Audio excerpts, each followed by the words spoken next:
So I had this little glass container in there on top of the grains that I had some water in, and I guess it created a little bit too much humidity, and along with the extra food I left in there, it created the perfect breeding environment for these grain mites. Gross, they're everywhere.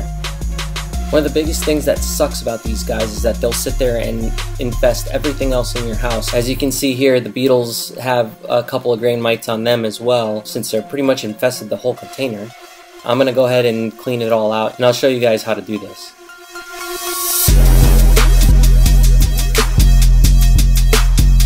Just make sure that if there's any leftover food or humidity or anything like that, you can see down in the corner of the tank there's a little bit of food that started getting moldy that I didn't remove. They can also infect wheat germ, yeast, cheese, powdered milk, flour, all sorts of stuff. If it's hot and humid, they can lay up to like 800 eggs on the food. Each one of those females that lay 800 eggs will just keep multiplying and multiplying until you have this many around, or even worse. The life cycle from the egg to where they turn into an adult is actually only about 2 weeks in normal temperatures, so you can imagine how quick these guys will just start spilling over into the rest of your food all over your house.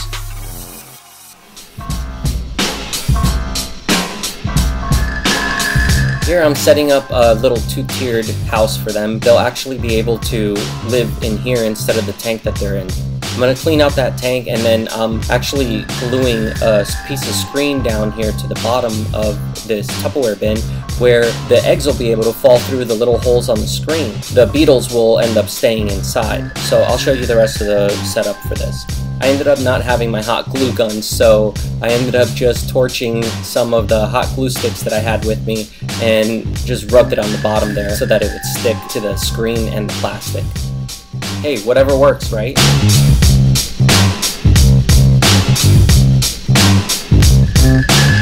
Here I'm just rubbing off some of the extra glue that was on the sides there. Then I'm going to actually take a vinegar spray, clean out the enclosures really good. I usually do wipe it down with a wet paper towel just to make sure that there's no leftover residue in there that can end up killing the beetles or anything. Here I'm stacking them to make sure that they fit on top of each other, and then I pour in a thin layer of oatmeal, which I would actually recommend keeping inside of the fridge or the freezer, probably the freezer actually, to make sure that no grain mites get into it, or if there are any eggs in there, that they die out.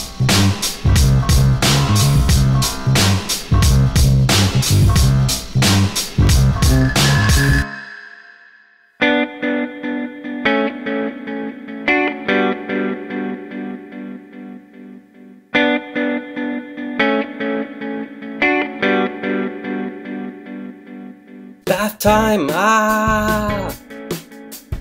I know he doesn't like it, but he's gonna have to deal with it for now because I need to get some of those grain mites off of him. Sorry! You guys too! Nero, you need a bath. You stink.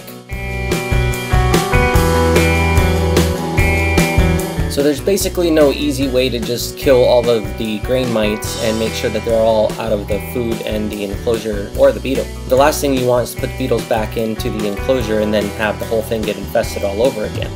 So I made sure to actually douse this rock in the sink for a few days with some bleach water to make sure that they're all out of the holes in the rocks. I haven't even put it back in their enclosure yet because it doesn't need to be in there in the first place. The other thing is just make sure that you wipe down all your counters and any cracks in your counters or tables or anything like that with a strong cleaning vinegar to make sure you're going to be able to kill as many as you can.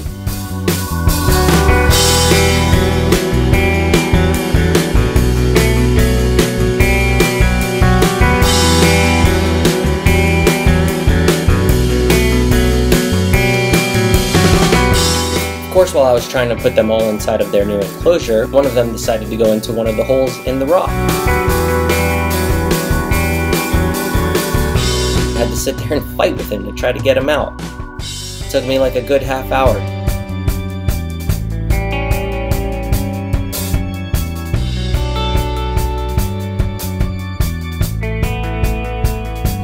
I dunked him in water, did everything I possibly could, and he still wouldn't even come out.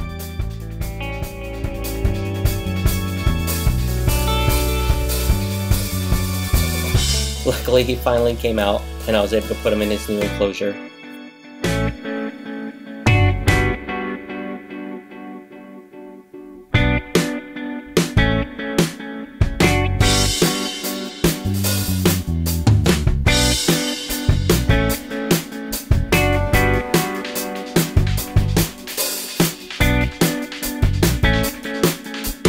These guys are actually really cool, and I wanted to do a comprehensive video where I show you exactly how to set up these guys for breeding. I only have a few of them right now, so it didn't really make sense to do a full video on it at the moment, but I did separate some new superworms aside, and I'm waiting for those to turn into beetles, and I'm going to put them into the container, and then I'll do a full video on how to breed them. It really works best if you have a whole crap ton of them, but at the moment, like I said, I only have a few, and I haven't really purchased like a bunch of them to go on with the breeding project. At the moment, it's not really that big of a deal for me.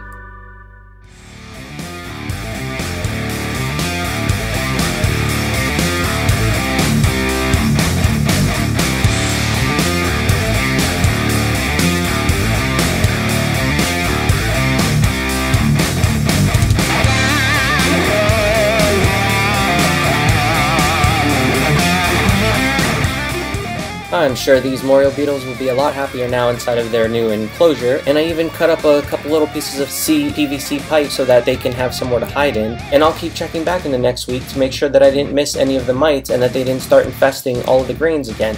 So far so good.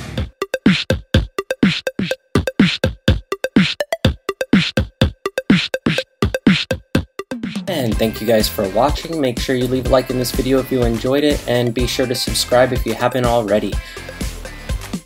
Unfortunately, Nero isn't going to be around with us much longer because their lifespan is actually pretty short. So if he does end up passing away, I'm actually going to go ahead and put him inside of a resin necklace, and I'll put him up on sale on my website if any of you guys are actually interested in keeping him.